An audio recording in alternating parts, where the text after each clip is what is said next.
चचा, जहरा खातून और अब गजल खातून।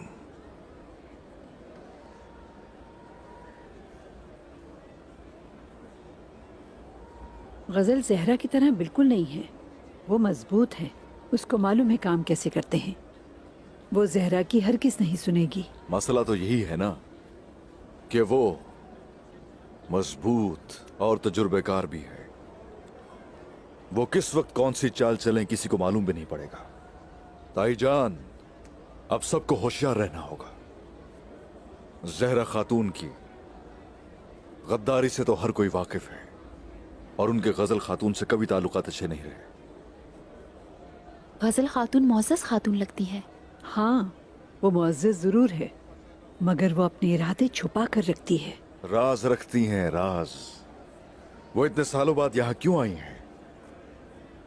क्या सिर्फ अपने बेटे बहादुर के लिए? ऐसा बिल्कुल नहीं।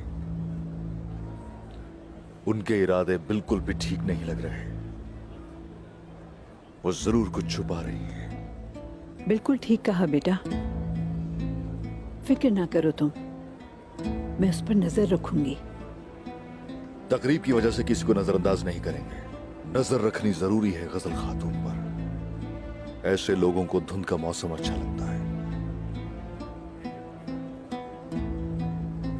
आंखें खुली रखना होगी।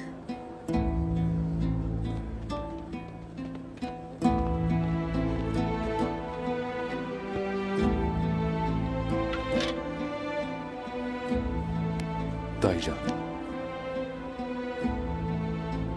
बाला, चलिए।